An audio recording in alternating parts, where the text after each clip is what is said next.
রজনী অবাক চোখে তাকালো। দর্শন উঠে দাঁড়িয়ে বলে, এবার বল, ভুলেই গিয়েছিলি? ভুলিনি, কিন্তু আমি ভাবছিলাম আজকে 28 তারিখ। সে যাই হোক, ফার্স্ট উইশ আমার তাহলে।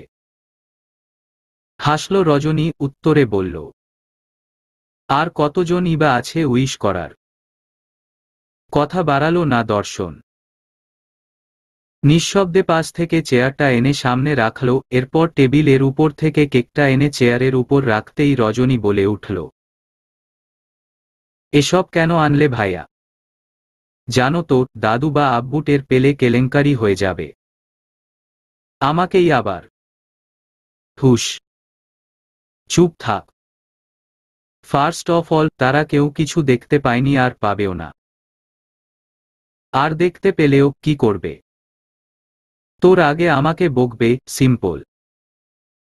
কিচ্ছু বলবে না তোমাকে, যা বলার আমাকেই বলবে। বললে বলবে, তোর কান দুটো তো। একটা দিয়ে শুনে অন্যটা দিয়ে বের করে দিবি। এবার কেকটা কাট। কেকের দিকে তাকালো রজনী।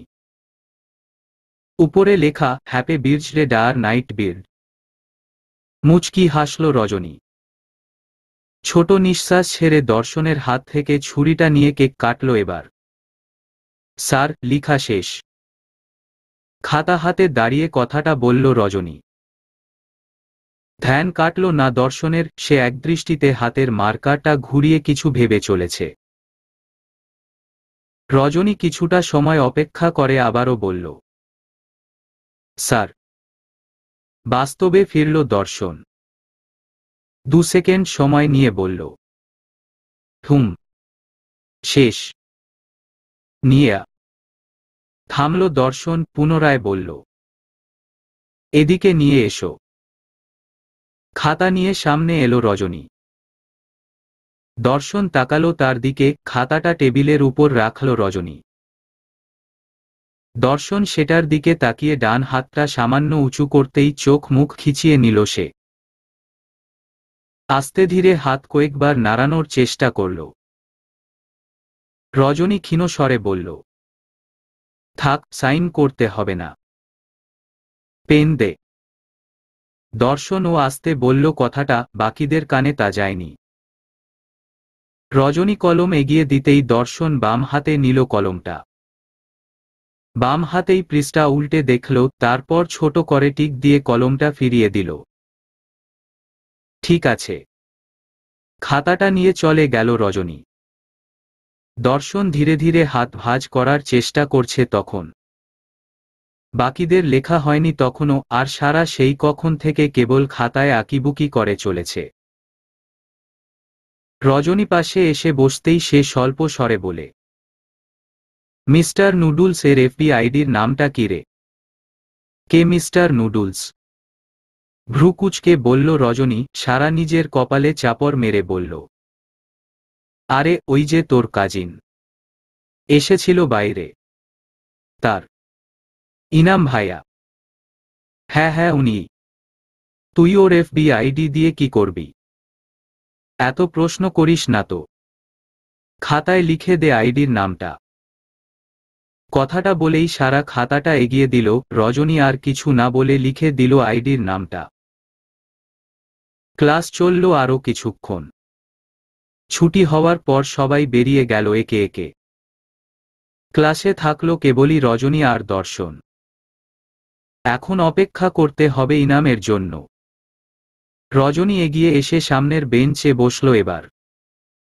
দর্শন তখনও হাত স্বাভাবিকভাবে নাড়াতে পারছিল না। রজনী তার দিকে তাকিয়ে বলল, বেশি প্রবলেম হলে ডাক্তারের কাছে যাও। দর্শন বিরক্তির ভাব নিয়ে হাতটা বেঞ্চের উপর রেখে বলল, ধুর, কি করবে সে?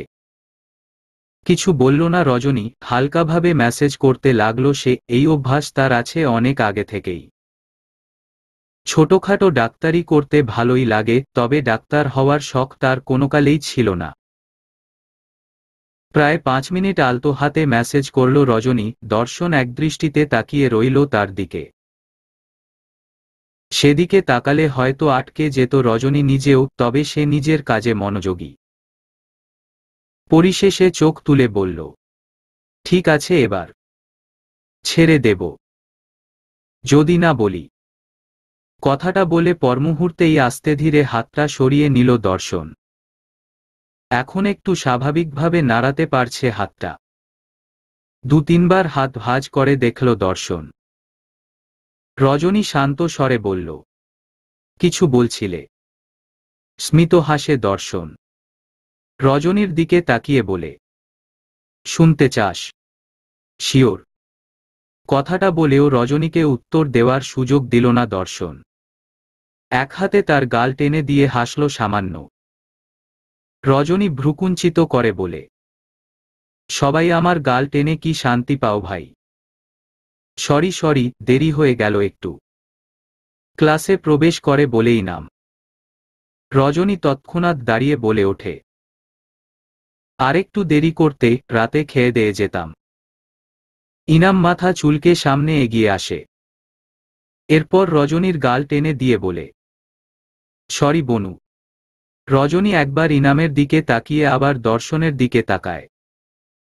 দর্শন কিছুক্ষণ নীরব থেকে হো হো করে হাসতে শুরু করে। হাসতে হাসতে উঠে দাঁড়িয়ে বলে, আরেক গ্রুপ এখনো বাড়িতে অপেক্ষা করছে শুনলাম। তোর গালের মাগফেরাত কামনা করি। সদর দরজা থেকে ভেতরে ঢুকতেই 3 বছরের একটা বাচ্চা মেয়ে দৌড়ে এসে রজনীর পা জড়িয়ে ধরল। রজনী চওড়া হেসে সঙ্গে সঙ্গে কোলে তুলে নিল তাকে। তার গালে চুমু খেয়ে সামনে তাকাতেই মনটা আরো ভালো হয়ে গেল তার। বাড়িটা একদম গমগম করছে, এমনিতে সবসময় যেন রা বাড়ি মনে হয়। তবে আত্মীয়রা এলে সবাই কত হাসি খুশি থাকে। সোফা থেকে ইরা উঠে এসে ইনামের কাঁধে চাপড় মেরে বলল, আপনি অবশেষে এলেন জনাব। ইনাম হাসল সামান্য। ইরা এগিয়ে এসে তার মেয়ে আয়রার মাথায় হাত বুলিয়ে রজনীর গাল টেনে বলল, কেমন আছিস বনু? কোনো খবরই তো পাওয়া যায় না তোর, থাকিস কোথায়? পড়াশোনা নিয়েই ব্যস্ত থাকি আপু, তুমি কেমন আছো? ভাইয়া আসেনি? এসেছে তো, এই একটু বাইরে গেল। তোমাকে তো ঝাঁটাপেটা করা উচিত, এখন বলো তুমিও পড়াশোনা নিয়ে ব্যস্ত থাকো। খোঁজ নেওয়ার সময় কোথায়? আমায় বলা না? নিজে সারাদিন বাসায় বসে কি করিস হুম? একদম আরুর বাহানা দিবি না। ভাইয়া ছাড়ো তো। দর্শন খানিক ধাক্কার ন্যায় কান ছেড়ে দিয়ে সোফায় গিয়ে বসল। ইফতি সেখানে মনের আনন্দে বসে গেমস খেলছে। ইরার ছোট ভাই সে, এই তো এবার ক্লাস 7-এ উঠল। রজনী আয়রাকে কোলে নিয়ে এগিয়ে আসতেই সে কি বুঝে 2 হাতে গাল টেনে দিল রজনীর। আরু তুইও। উপস্থিত সবাই হাসতে লাগলো এবার। ইনাম আর ইরা দুদিকে এসে আবারও রজনীর গাল টেনে দিল। উফ, তোর গাল এত সফট কেন? গাল টানলে ইচ্ছে করে, দোষ কিন্তু আমাদের না। বলেছিলাম আজকে তোর গাল শেষ। থ্যাংক ইউ বল, আমি অন্তত এতটাও বিরক্ত করি না তোকে। বাকি আছো কেন? শুরু করে দাও, আমার গাল তো সরকারি জায়গা তাই না? না থাক, আমার অত গাল টানার শখ নেই। তবে অন্য কিছু করতেই পারি, এই কথাটুকু মনেই চেপে রাখল দর্শন। রজনী আয়রাকে দর্শনের কোলে বসিয়ে দিয়ে ঘরে গেল হিজাব খুলতে। বড়রা কেউ আসেনি, কেবল ছোটরাই এসেছে। ইরা, ইফতি, ইরার হাজবেন্ড আয়ান আর আয়রা, এখন এলো ইনাম, সঙ্গে দর্শন আর রজনী তো আছেই। বলতে গেলে এই হলো তাদের কাজিন সমাজ। যোগাযোগটা খুব গাঢ় না হলেও একসঙ্গে হলে তারা ভালোই মজা করে থাকে। 2 মিনিট বাদেই রজনী চলে এলো, হিজাব খুলে ওড়না মাথায় জড়িয়েছে এখন। এটা তার ছোটবেলার অভ্যাস, ওড়না মাথায় দেওয়ার অভ্যাস হয়ে গেছে, মাঝেমধ্যে সাধারণভাবে গলায় জড়িয়ে রাখে। রজনী এসে সোফায় বসেই আয়রাকে কোলে নিল। ইফতি এখনো ফোনে মগ্ন, তার এসব গল্পের দিকে কোনো মনোযোগ নেই। ইরা রজনীর হাতের দিকে খেয়াল করে বলে, কিরে রজনী, তোর হাত খালি?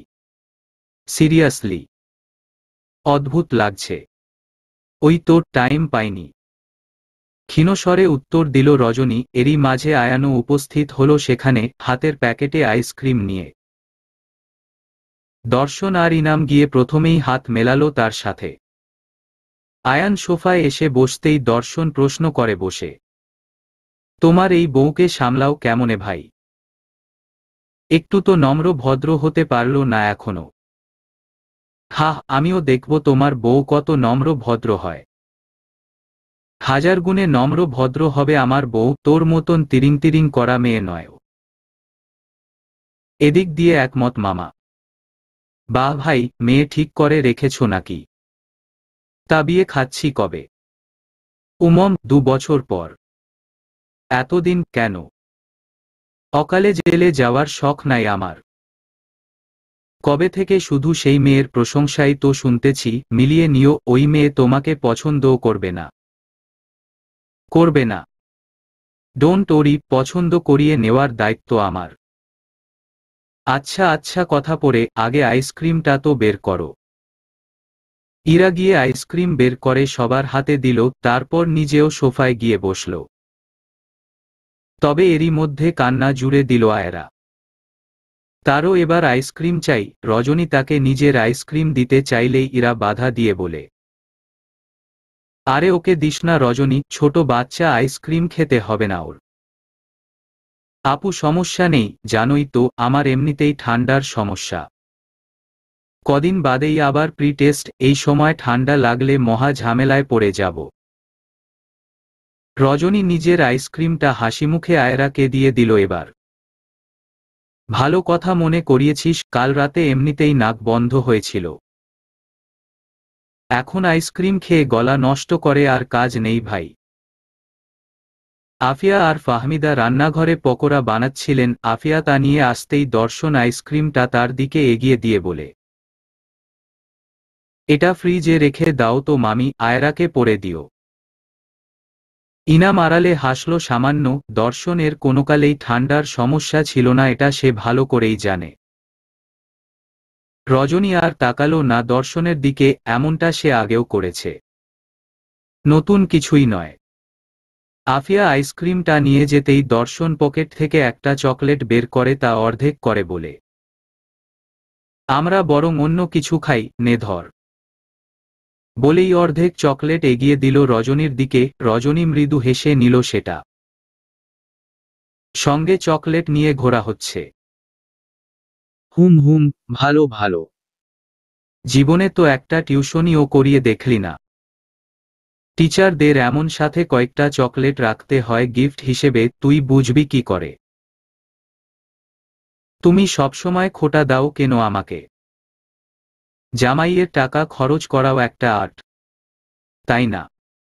অবশ্যই।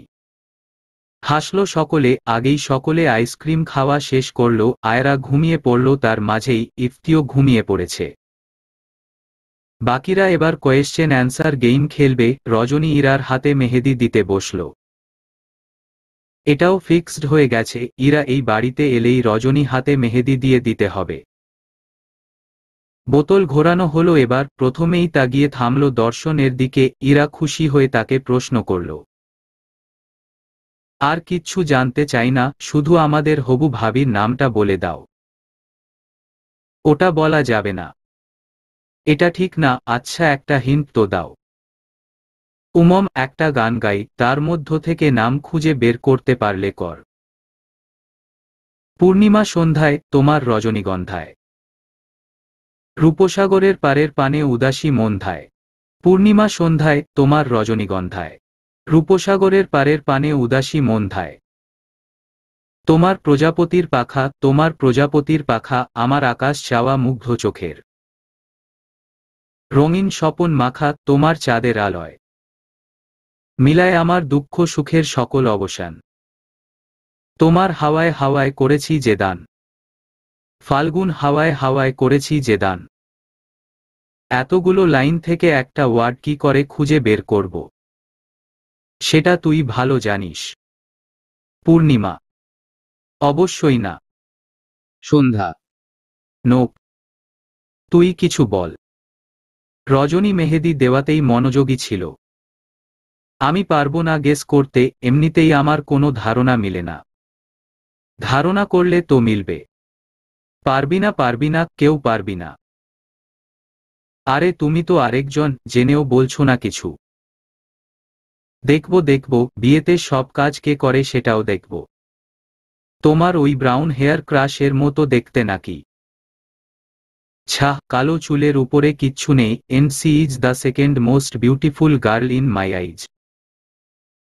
বনু, তুই বল কেমন ভাবি চাই? কালো চুল হোক আর লাল চুল, তা দিয়ে আমি কি করব? আমাকে ভালোবাসবে, আদর করবে, স্নেহ করবে এমন একজনকে নিয়ে এলেই চলবে। দর্শন তাকালো রজনীর দিকে, শান্ত স্বরে বলল, তোকে ভালোবাসবে, আদর করবে, স্নেহ করবে এমন একজনকেই এনে দেব, প্রমিজ। ইনাম ডাটা অন করতেই দেখল একটা আইডি থেকে friend request to mutual friend. আইডির নাম সাহারা ইয়াসমিন, নিকনেইমে দেওয়া সারা। রিকোয়েস্ট অ্যাকসেপ্ট করতেই দুটো মেসেজ স্ক্রিনে ভেসে উঠল। প্রথমে বানরের লজ্জা পাওয়া ইমোজি, তারপর এটা। হ্যালো মিস্টার নুডলস, জলদি রিকোয়েস্ট অ্যাকসেপ্ট করুন, না হলে সত্যি সত্যি নুডলস হয়ে যাবেন, আমিন। এরই মাঝে বোতল ঘোরানো হলো আবার, এবার প্রশ্ন করা হবে ইনামকে। ইরা সরাসরি বলে উঠল, তুমি এই মুহূর্তে কার আইডিতে আছো সেটা বললেই চলবে। এক খাপোছাড়া মেয়ে। মেয়ে? বেশ টেনে বলল ইরা। ইনাম ফোন থেকে চোখ তুলে দেখল সবাই হা করে তাকিয়ে আছে তার দিকে। ভ্রুযুগল কুঁচকে নিল সে। শতভাগ নিশ্চিত কিছু না হতেই এবার তাকে পচানি খেতে হবে। বাকিরা রাতে খাওয়া দাওয়া শেষ করেই চলে গেল, থাকলো কেবল ইনাম। তাও হালিমা আর জাহিদ জোর করেছে বলেই সে থাকতে বাধ্য হয়েছে। দর্শন আর ইনাম একসঙ্গেই থাকবে আজকে। ইনাম আবার পড়েছে মহা যন্ত্রণায়, অনলাইনে এলেই সারা মেসেজ এর বন্যা জুড়ে দিচ্ছে। ইনাম না পারছে ওকে ব্লক করে দিতে, আর না পারছে এগুলো সহ্য করতে। অনেকক্ষণ বাদে মেসেজ চেক করল ইনাম, প্রায় 15টা মেসেজ জমা হয়েছে। শেষের মেসেজে লেখা, আপনি রিপ্লাই দেবেন না তাই তো। ছেলেরাও এত ভাব দেখায়? এগুলো মেয়েলি স্বভাব। এই আপনার কোনো সমস্যা নেই তো? চোখ বড় বড় করে মেসেজের দিকে তাকিয়ে রইল ইনাম, দ্রুত টাইপ করল, সমস্যা মানে? কি বোঝাতে চাইছো তুমি? হ্যাঁ, আমাকে দেখে কোন অ্যাঙ্গেলে? মেসেজটা সেন্ড করার কয়েক সেকেন্ডের মধ্যেই সারা রিপ্লাই দিল, এই তো মিস্টার নুডলস, আপনি রিপ্লাই দিয়েছেন না, তার মানে বোঝা গেল আপনি একদম ঠিকঠাক আছেন। বেশি পেকে গেছো তাই না? সবে তো ক্লাস 10-এ পড়ো, এত রাতে ফোন ইউজ করছো, কেউ কিছু বলে না? আম্মু তো আমার পাশেই ঘুমোচ্ছে, আমি আবার ভীষণ গল্প পড়ি, অনেক ডায়লগ ও মুখস্থ করে রেখেছি, শুনবেন? আজ্ঞে না, আপনার বাস্তব ডায়লগগুলোই যথেষ্ট। আরে এত প্রশংসা করতে পারেন আপনি, মিস্টার নুডলস, যাহ, লজ্জা লাগে তো আমার। প্রশংসা? কখন?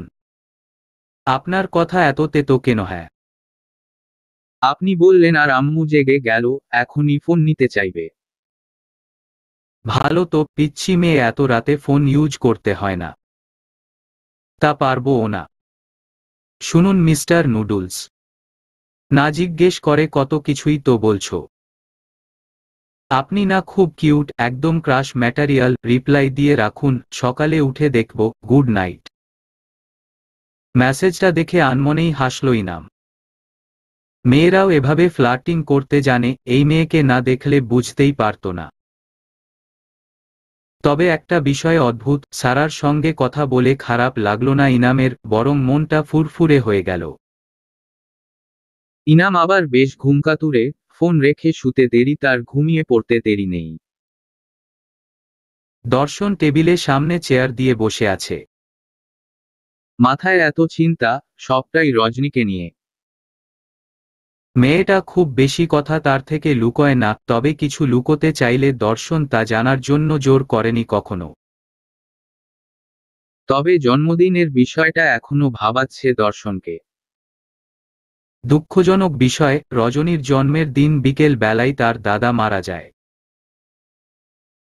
একে তো সে মেয়ে, এই যুগে এসেও জাহিদ এবং তার মা হালিমা সর্বদা ছেলে চাইতেন, মেয়ে মানুষ মানেই বোঝা, এই কথাতেই তারা আজও বিশ্বাসী, সেই কারণে ছোট থেকে রজনীকে কম অবজ্ঞা সহ্য করতে হয়নি।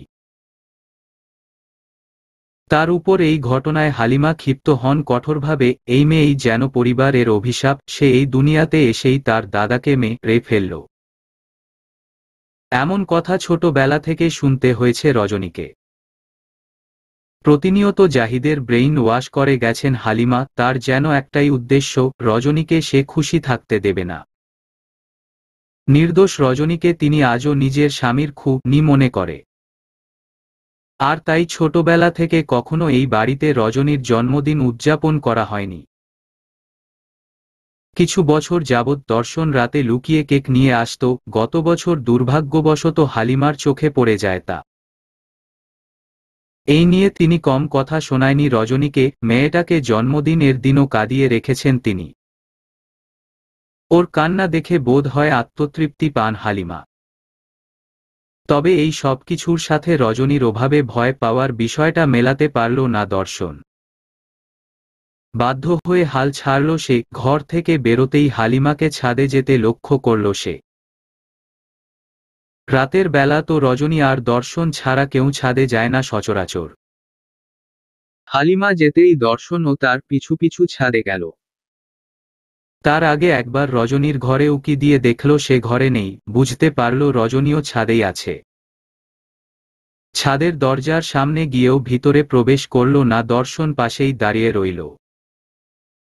রজনী আজ বেশ আনন্দ নিয়েই ছাদে এসেছিল, মনটা ভালোই আছে আজ।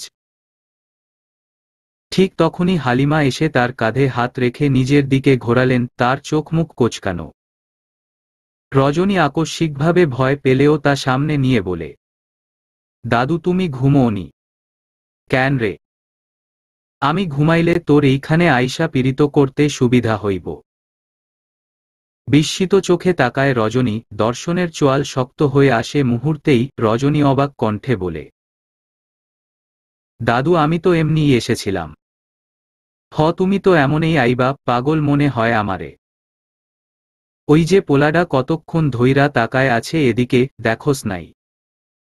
হালিমার কথা অনুযায়ী সোজা তাকাতেই রজনী খেয়াল করে চারতলার বারান্দায় একটা ছেলে দাঁড়িয়ে ফোনে কথা বলছে। রজনী প্রতিবাদ জানিয়ে বলে, দাদু উনি তো ফোনে কথা বলছে, আমার দিকে তাকাবে কেন?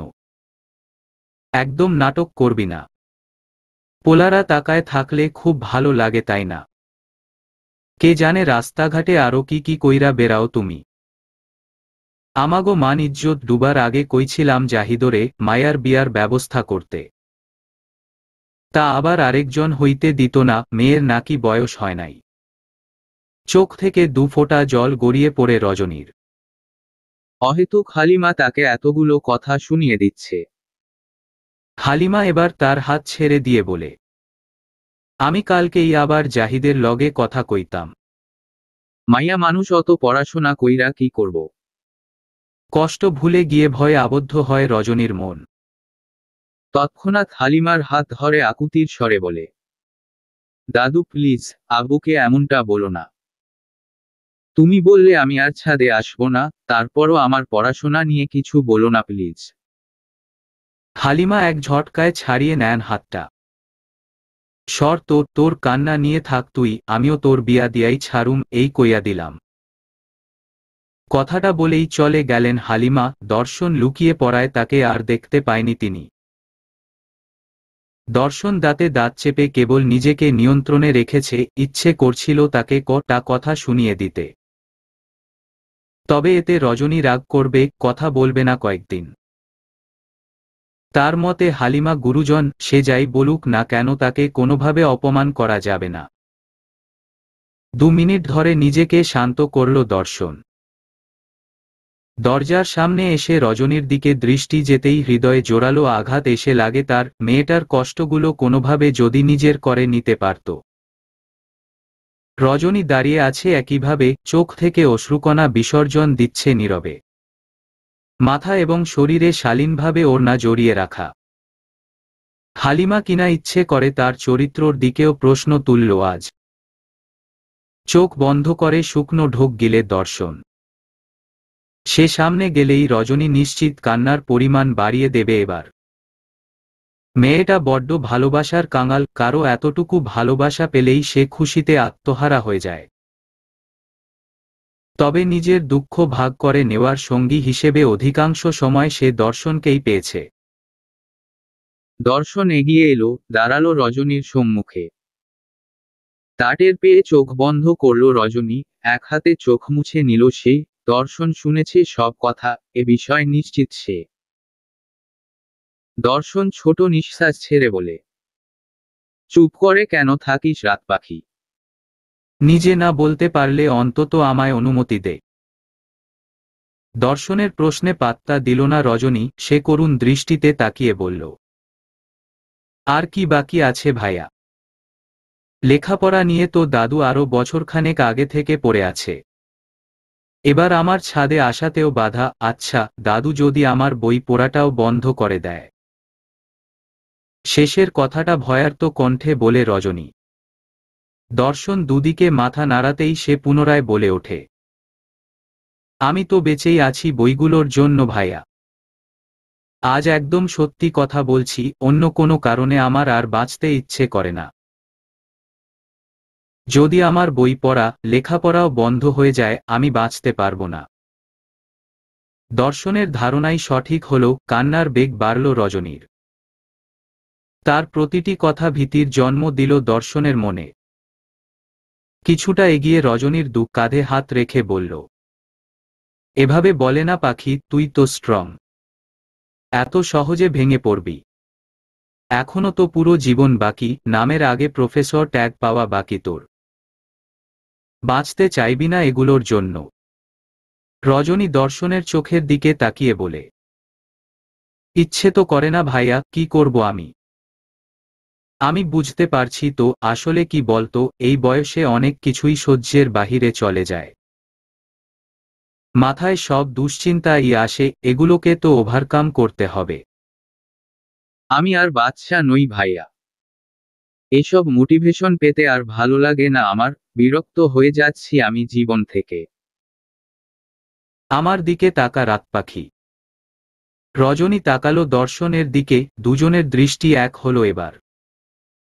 দর্শন শান্ত কণ্ঠে বলে ওঠে, তুই নিজের জন্য বাঁচবি, জীবনকে ভালোবেসে, নিজের স্বপ্ন পূরণের জন্য। তবুও যদি কখনো জীবনের প্রতি বিরক্তি চলে আসে, সেই মুহূর্তে না হয় অন্য কারোর জন্য বেঁচে থাকতে চাইবি। যারা তোকে ভালোবাসে তাদের কথা একবার মনে করবি, অন্তত মামির কথা। অশ্রুসজল চোখে তাকিয়ে রইল রজনী, দর্শন যেন আটকে গেল ওই চোখ দুটির মোহে। তোর এখনো অনেক ভালোবাসা পাওয়া বাকি রাত পাখি। ভেবে দেখ, কেউ হয়তো চায় তোকে তার ভালোবাসার চাদরে মুড়িয়ে রাখতে, যেখানে কোনো কষ্টেরা থাকবে না। সেই ভালোবাসা পাওয়ার জন্য হলেও তোকে বাঁচতে হবে। আশা দেখিও না, আমার কোনো স্বপ্ন তো পূরণ হয় না ভাইয়া, মিছে স্বপ্ন দেখে কষ্ট বাড়িয়ে লাভ কি? আমি তোকে মিথ্যে আশা দেখাবো পাখি? তেমনটা মনে হয় তোর? এটুকু বিশ্বাস রাখবি না আমার উপর? নীরব রইল রজনী, তবে তার অশ্রুধারা বাঁধ মানল না। দর্শন করুণ স্বরে বলে, আর কাঁদিস না প্লিজ, শরীর খারাপ করবে তো। দর্শনের হাতটা সরিয়ে দিল রজনী, চোখ মুছে রেলিংয়ের দিকে এগিয়ে বলল, হবে না, তুমি যাও ভাইয়া। দর্শন এগিয়ে এসে ঠিক রজনীর পাশে দাঁড়াল। কেন যাব? নিঃসঙ্গতা খুব ভালো লাগছে আজকাল। জানি না, এই অভ্যাস কখনো করতে বলিনি। এখন পর্যন্ত বই আমার সঙ্গ ছাড়েনি তো, ভবিষ্যতেও থাকবে হয়তো। আরো কেউ থাকবে হয়তো। দর্শনের দিকে এক নজর তাকালো রজনী, চোখ সরিয়ে দুদিকে মাথা নাড়ালো সে, তাচ্ছিল্যের সুরে হাসল সামান্য। সে তো কখনো কারো বিশেষ সঙ্গ চায়নি। কেবল চেয়েছে একটা পরিবার, সবার ভালোবাসা। সেটা কখনোই পায়নি রজনী, হয়তো পাবেও না। দর্শন দাঁড়িয়ে রইল চুপ করেই, রজনীও নিশ্চুপ। কিছুক্ষণ পরপর তবুও জল গড়াচ্ছে তার চোখ থেকে, নিজেই মুছে নিচ্ছে সেটা। দর্শন একদৃষ্টিতে তাকিয়ে রইল কেবল, এছাড়া বিশেষ কিছুই করার নেই তার। তবে আজ প্রথমবারের মতো দর্শনের মনে হল, রজনীকে নিজের মনের কথা বলে দিলে বোধ হয় ভালো হতো। অন্তত মেয়েটা বেঁচে থাকার একটা ইচ্ছে খুঁজে পেত, অপূর্ণ চাওয়াগুলোর মাঝেও একজন তাকে পাগলের মতো ভালোবাসে, এটা ভেবে হয়তো খুশি থাকতে পারত সে। দর্শনের কথাই সত্যি হল, বেশি কান্নাকাটির ফলে সেই ঠান্ডা লেগেই গেল রজনীর। আজ আর স্কুলে যেতে পারল না সে। মন খারাপ করে সারাক্ষণ ঘরেই বসে থাকল। এরই মাঝে হালিমা জাহিদের কান ভাঙানো ও শুরু করে দিয়েছেন। দুপুরের খাওয়া দাওয়া শেষে নিজের ঘরে গিয়ে তৈরি হলো দর্শন, একটু বেরোবে সে। সকাল থেকে অনেকবার চেষ্টা করে রজনীর মন ভালো করার, কাজ হয়নি। এবার কিছু বই এনে দেবে, তাতে যদি মেয়েটার মন ভালো হয়। বেরোনোর আগে রজনীর ঘরে এলো দর্শন। বাকিরা নিজেদের ঘরে ঘুমোচ্ছে। আফিয়াও বুঝতে পেরেছেন রজনীর মন খারাপের কারণ, তবে আজকাল মেয়েকে সান্ত্বনা দেওয়ার মতো কিছু খুঁজে পান না তিনি। কেবল একটাই প্রার্থনা করেন, মেয়েটা যেন একজন ভালো মানুষকে জীবনসঙ্গী হিসেবে পায়, যে তার ইচ্ছের গুরুত্ব দেবে, তাকে ভালো রাখবে। রজনীর ঘরে এসে দাঁড়িয়ে রইল দর্শন।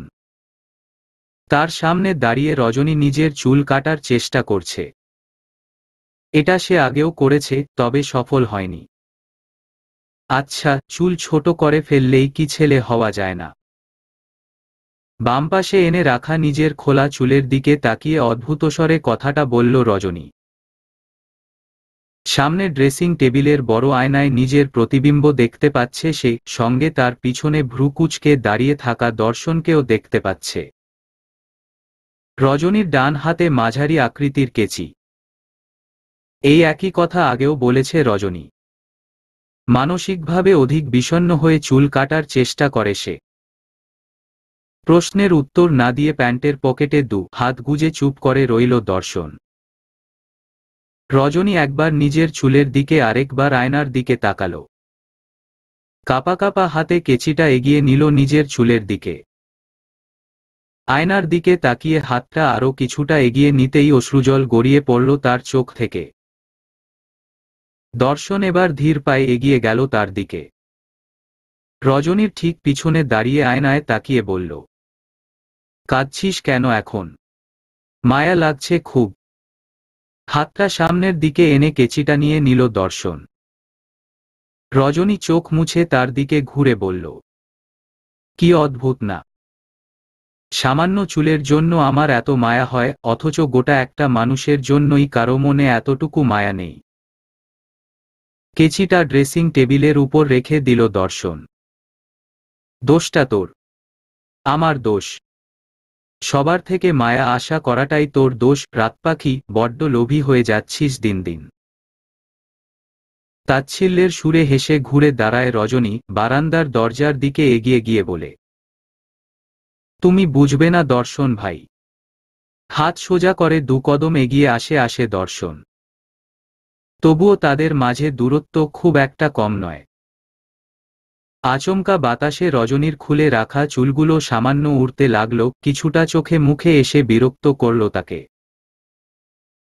রজনী হাতের সাহায্যে সরিয়ে দিল সেগুলো। দর্শন তার পানে চেয়ে বলে, তুই চাস আমি বুঝি? ঘাড় ঘুরিয়ে দর্শনের দিকে দৃষ্টি স্থাপন করে রজনী।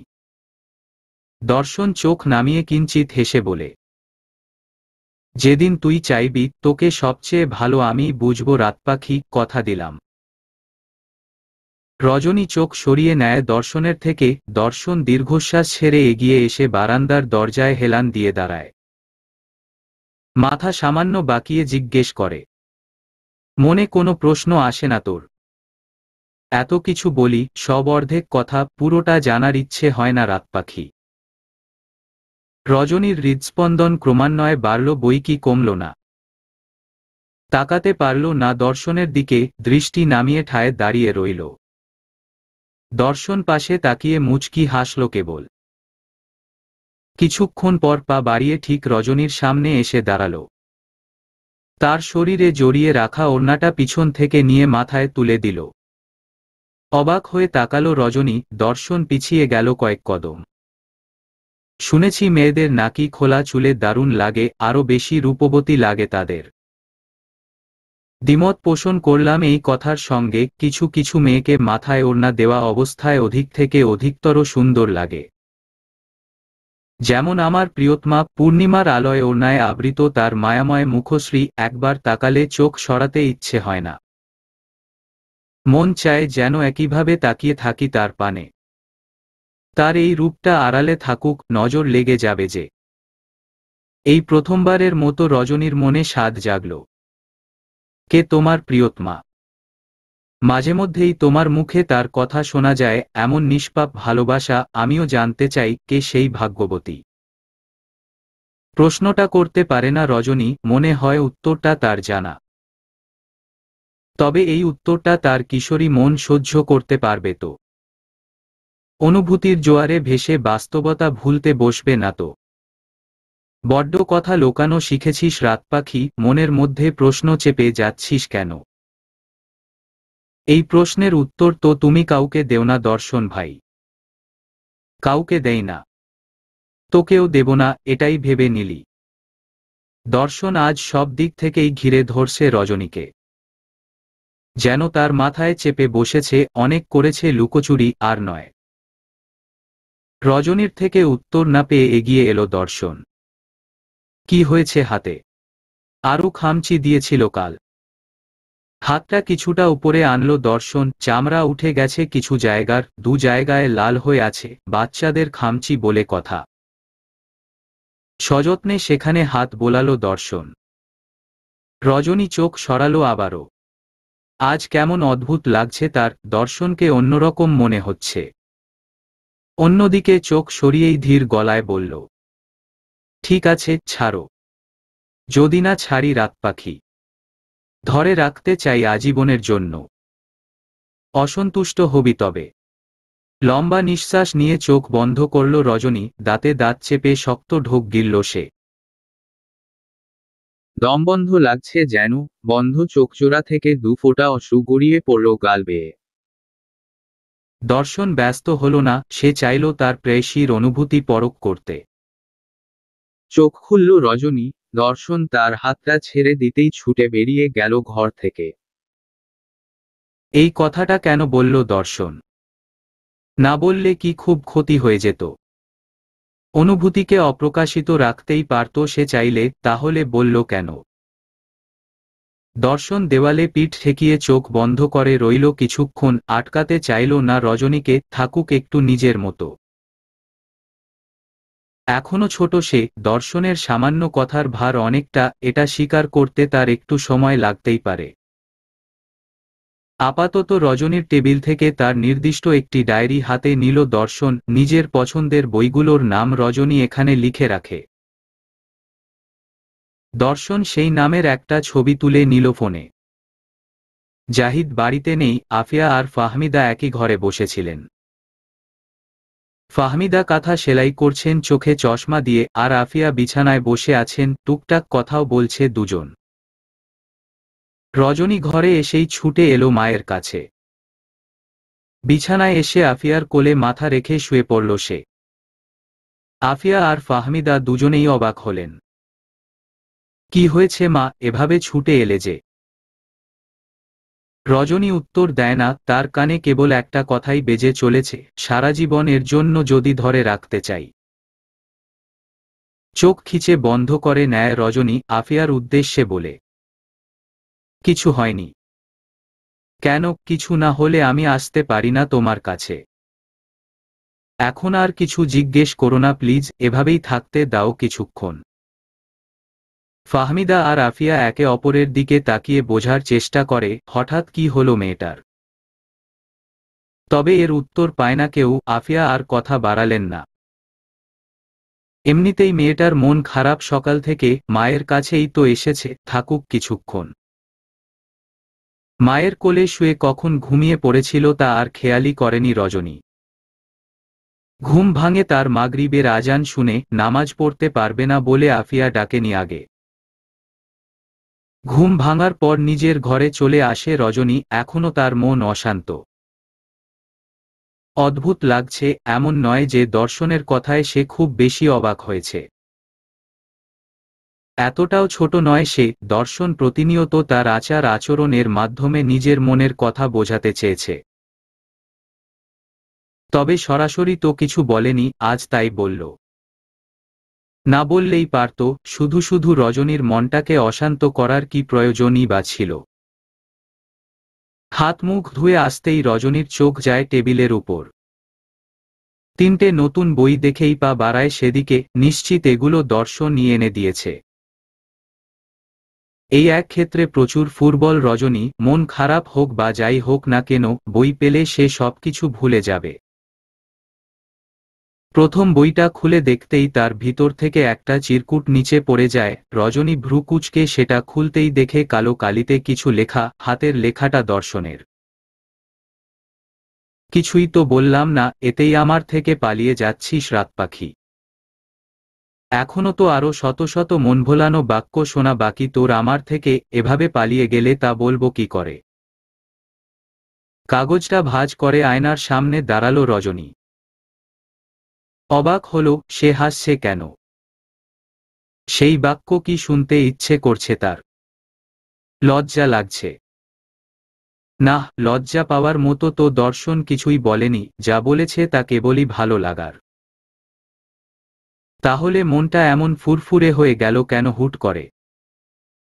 হৃদয়ে শান্তির বাতাস বয়ে গেল, নাকি প্রেমের বাতাস? বইগুলো গুছিয়ে রেখে রান্নাঘরের দিকে গেল রজনী। আফিয়া আর ফাহমিদা সন্ধ্যার নাস্তা বানাচ্ছে। রজনীকে দেখেই ফাহমিদা তাকে ডেকে হাতে 2টো পায়েসের বাটি ধরিয়ে বলল, কালকের পায়েস ফ্রিজে ছিল। তোরা তো আবার ঠান্ডা পায়েস পছন্দ করিস। রাফিনকে আগেই দিয়েছি, দর্শনকে দিয়ে আয় আর নিজেও খেয়ে নে, এবার ঘুম ভালো হয়েছে।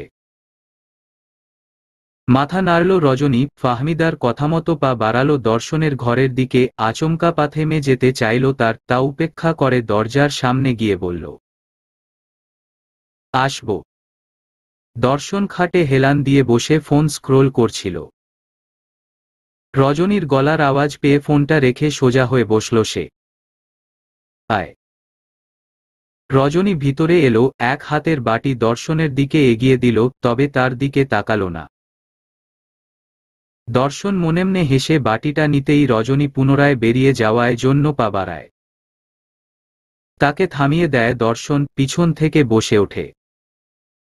কোথায় যাচ্ছিস? বস এখানে। রজনী বসল খাটের এক পাশে, পায়েসের বাটিতে চামচ দিয়ে নাড়াচাড়া করতে লাগল সে। বই পছন্দ হয়েছে? হুম। আর আমাকে? হুম। বড় বড় চোখে তাকায় রজনী। দর্শন তার দিকে এগিয়ে বসে বলে, চুপ করে আছিস কেন? অতি লজ্জা ভালো নয়। লজ্জা পাওয়ার কিছু না, বলতেই যদি কথা বলা বন্ধ করে দিস তাহলে। বলছি তো কথা। মুচকি হাসল দর্শন, পায়েসের বাটিটা পাশে নিয়ে রাখল, রজনীর দিকে তাকিয়ে বলল, বেশ, অনেক কথা বলছিস, তবে এবার আমি কিছু কথা বলবো, মন দিয়ে শুনবি। তাকা এদিকে। রজনী তাকালো দর্শনের দিকে। দর্শন ঠোঁটের কোণে হাসি রেখে বজায় রেখে বলল, আমি জানি তুই অবুঝ না, আর এটাও জানি তুই কেন আমার থেকে পালাতে চাইছিস। ঠিক এই কারণে কথাগুলো তোকে বলতে চাইছিলাম না পাখি। এবার জিজ্ঞেস কর কেন বললাম তাহলে। সেটাও তোর জন্যই। খুব ইচ্ছে না তোর সবাই তোকে ভালোবাসবে? এই ইচ্ছেটা হয়তো আমি মেটাতে পারবো না কখনো, তবে সকলের ভালোবাসার ঘাটতি মেটাবার চেষ্টা আমি করতেই পারি। স্পষ্টভাবে এটাই জানান দিলাম তোকে, বেঁচে থাকার একটা কারণ বাড়িয়ে দিলাম। আমি তোর থেকে কোনো উত্তর চাইনি রাত পাখি, না চেয়েছি তোর ভালোবাসা। তার জন্য অনেক সময় পড়ে আছে। তুই বুদ্ধিমতী, অনুভূতিকে প্রাধান্য দিতে বারণ করব না, তবে তার ভারটা যেন নিজের স্বপ্নের ঊর্ধ্বে না চলে যায়। কথাগুলো বললাম যেন নিজের মাঝে তৈরি হওয়া জোরতাগুলোকে শুরুতেই এক সাইডে সরিয়ে রাখতে পারিস। আরও কিছুটা এগোলো দর্শন, মৃদু হেসে বলল, আমার থেকে লুকিয়ে থাকা, লজ্জা পাওয়ার সময় হলে তা আমি নিজেই বলবো, কেমন? রজনীকে কোনো প্রত্যুত্তর করার সুযোগ দিল না দর্শন, মুহূর্তেই সরে এলো সে। রজনীর হাত থেকে পায়েসের বাটিটা নিয়ে নিল। এক চামচ পায়েস তার মুখের সামনে তুলে ধরে বলল, নে, আমিই খাইয়ে দিচ্ছি। বইগুলো পড়ে সামারি বলিস আমাকে, অত কিছু পড়ার ধৈর্য নেই আমার। পায়েসটুকু মুখে নিল রজনী, একদৃষ্টিতে দর্শনের দিকে তাকিয়ে স্মিত হাসল সে। তার মধ্যে আর কিছুক্ষণ আগের জোরতাটুকু কাজ করছে না, তবে নিজেকে এই মুহূর্তে ভীষণ ভাগ্যবতী মনে হচ্ছে। কারণটা হয়তো তার সামনে বসে থাকা ব্যক্তি, যে তাকে মন থেকে ভালোবাসে। আপনি আমায় না জানিয়েই চলে গেলেন মিস্টার নুডলস।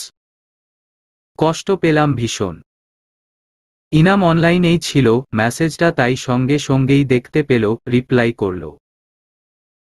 বলে আসার কি আছে? তা নেই, তবে থাকলে থাকতেও পারত। আপনি চাচ্ছেন না তাই কারণ থাকছে না। খাপোছাড়া কথাবার্তা কি জন্ম থেকেই বলো? তা একটু আকটু হাসল ইনাম, সারা পুনরায় লিখল, আবার আসবেন কবে? তুমি জেনে কি করবে?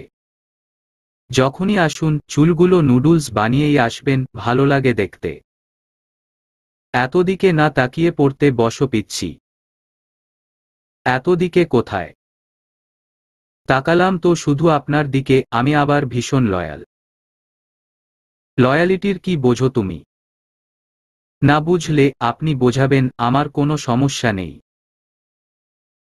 সারা এবার হুট করেই ইনামের নিকনেম দিয়ে দিল, মিস্টার নুডলস। ভ্রুকুচকে কিছুক্ষণ তাকিয়ে থাকলো ইনাম, নিজেও কি বুঝে নিকনেম সেট করল, খাপোছাড়া। বাহ, I like this name. Reply না দিয়েই অফলাইন গেল ইনাম। মুচকি হাসছে সে। কেন হাসছে? জীবনে প্রথম কোনো মেয়ে তার সঙ্গে এভাবে কথা বলছে তাই। মেয়েরা তাকে পছন্দ করে না তেমনটা নয়, তবে সবাই তাকে মজার নজরে দেখে বেশি, এটাও তার চুলের জন্য। আবারও অনলাইনে এসে ইনাম টাইপ করল। আসো। নিজেই অবাক হলো ইনাম, প্রশ্রয় দিচ্ছে সে মেয়েটাকে। দিলে দিক, মাঝে মধ্যে প্রশ্রয় দেওয়াটা খারাপ নয়। ডাইনিং টেবিলে বসে গল্পের বই পড়ছিল রজনী। দর্শন বাহিরে থেকে এলো মাত্র, হাতে ফাইল। এক্সাম দিয়ে এলো বোধ হয়, সোফায় হাত পা ছড়িয়ে বসে আছে, মাথা পিছন দিকে এলিয়ে রাখা। রজনী বইটা রেখে উঠে দাঁড়ালো, ফ্রিজ থেকে ঠান্ডা পানির বোতল বের করে এক গ্লাস পানি ঢেলে নিল। এরপর সেটা নিয়ে গেল দর্শনের কাছে। দর্শন হাত বাড়িয়ে পানিটা নিল। পুরো গ্লাস শেষ করে সেটাটি টেবিলের উপর রেখে ডান হাত ঝাড়া দিল কয়েকবার। রজনী এগিয়ে এসে বলল, মানে তুমি কষ্ট পাবে ভাইয়া, তাও ডাক্তারের কাছে যাবে না? বাচ্চাদের মতো করো আসলেই। দর্শন সোফায় হেলান দিয়ে ক্লান্ত সুরে বলে, হাতের কথা ছাড় তুই, মাথাটা প্রচণ্ড ব্যথা করছে, একটু টিপে দে না।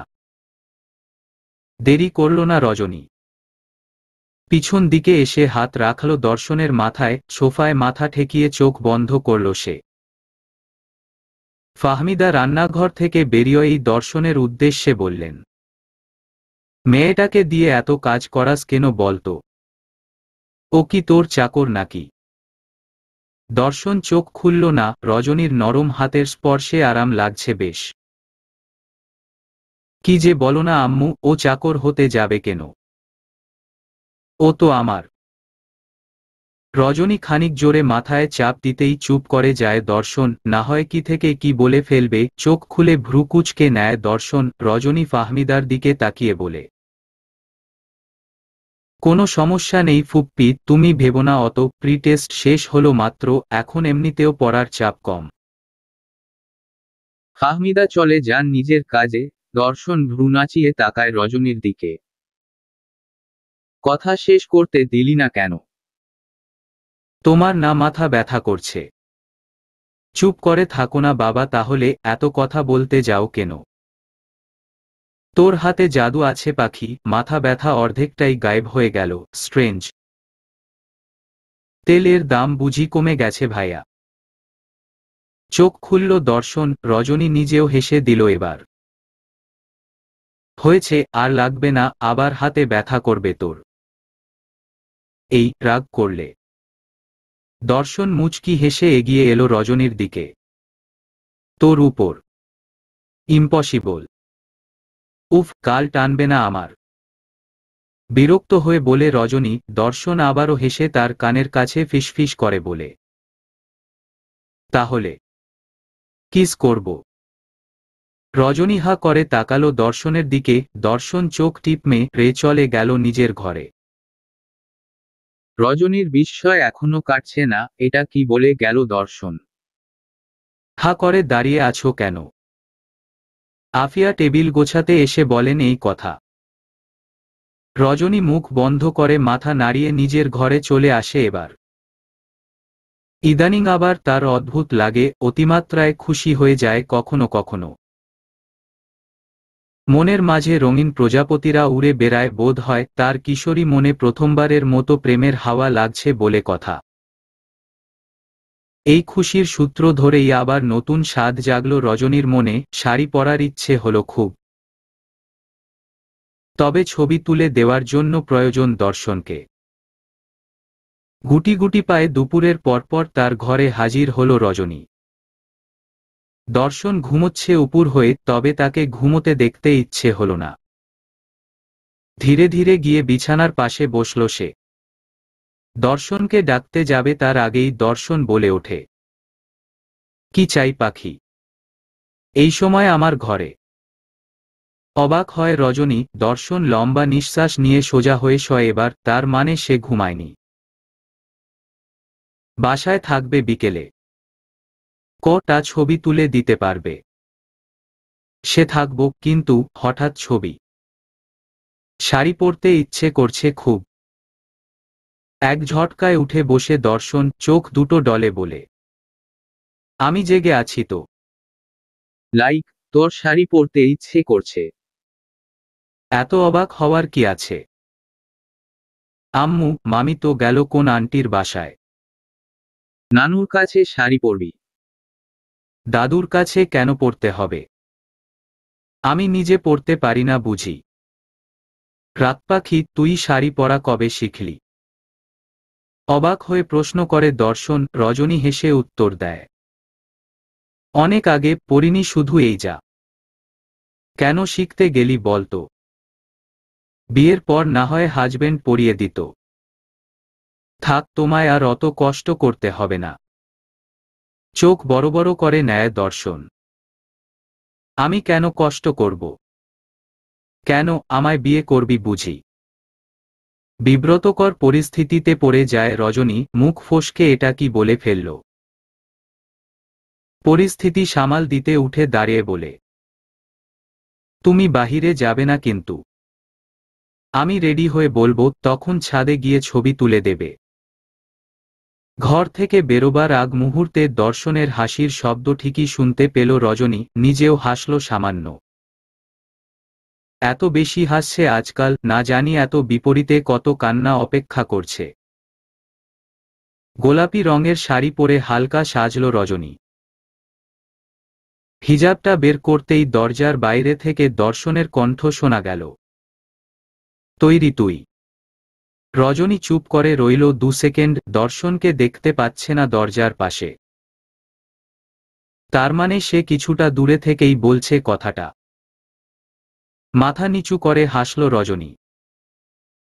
সে কখনো দরজা খোলা রেখে চেঞ্জ করবে না, তবুও দর্শন না বলে ভিতরে আসেনি। হ্যাঁ তৈরি, এসো ভিতরে। দর্শন এবার প্যান্টের পকেটে হাত গুজে ভিতরে এলো। রজনী আয়নার সামনে গিয়ে হিজাব বাঁধতে লাগলো। এবার 2 মিনিটেই সুন্দর করে হিজাব বেঁধে নিল সে। দর্শনের নজর লক্ষ্য করেছে সে, তবে বলেনি কিছু। ড্রেসিং টেবিলের ড্রয়ার থেকে চুড়িগুলো বের করতেই দর্শন এগিয়ে আসে তার দিকে। চুড়িগুলো যত্ন করে পরিয়ে দেয় রজনীর হাতে।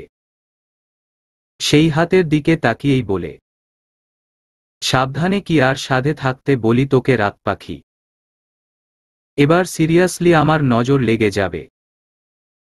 মুচকি হেসে রজনীর গালে হাত রেখে দর্শন বলে, মাই নাইট বার্ড, মিষ্টি লাগছে খুব, জাস্ট লাইক আ ডল।